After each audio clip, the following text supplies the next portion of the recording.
السلام علیکم ورحمۃ اللہ وبرکاتہ۔ اسلامک نیوز میں سب دوستوں کو خوش آمدید ہے۔ آج آپ کے لیے سورہ حجرات، قرآن پاک کی یہ سورت ہے سورہ حجرات، اس کا 9 نکاتی ایجنڈا لے کے حاضر ہوا ہوں۔ اگر ہم اس پر صحیح طرح سے عمل کریں تو انشاءاللہ ہمارے آپس کے تمام معاملات سدھر سکتے ہیں، صحیح ہو سکتے ہیں، آسان ہو سکتے ہیں، حل ہو سکتے ہیں۔ ان میں سے نمبر 1، ویسے پورا قرآن پاک ہدایت کا سرچشمہ ہے، لیکن یہ صرف میں آپ کے سامنے سورہ حجرات کے 9 نکاتی ایجنڈا کو پیش کرنے لگا ہوں، جن میں سے نمبر 1 ہے فتبینوا۔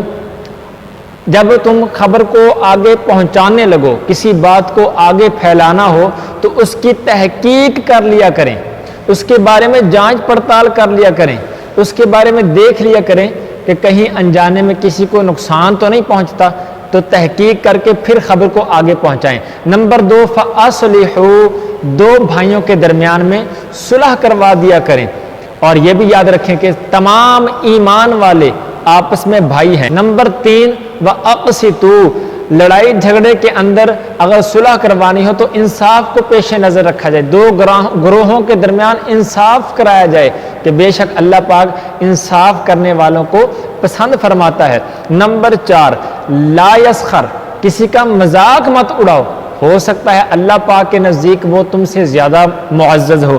نمبر 5، ولا تلمزوا، کسی کو بے عزت مت کرو۔ 4 بندوں کے سامنے بیٹھا ہے، آپ کو اس کی کسی برائی کا، کسی عیب کا پتہ ہے، معلومات ہے، تو بندوں کے سامنے یا ویسے اس کو ذلیل کرنا یہ اچھی بات نہیں، کسی کو بے عزت مت کرو۔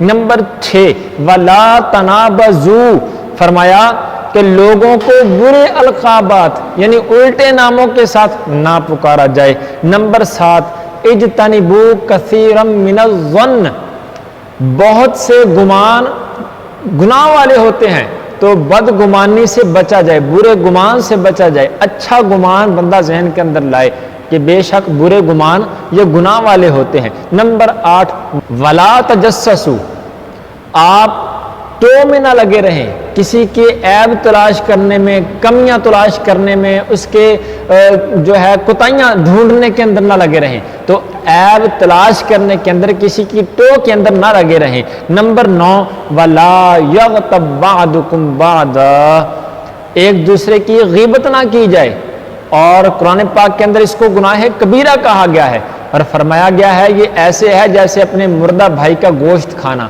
تو کسی کی غیبت نہ کی جائے۔ اور اس کے بارے میں یہ فرمایا فَكَرِهْتُمُوهُ، تم گوشت کھانا پسند کرو گے اپنے بھائی کا، ہرگز نہیں پسند کرو گے، تو اس غیبت سے بچا جائے۔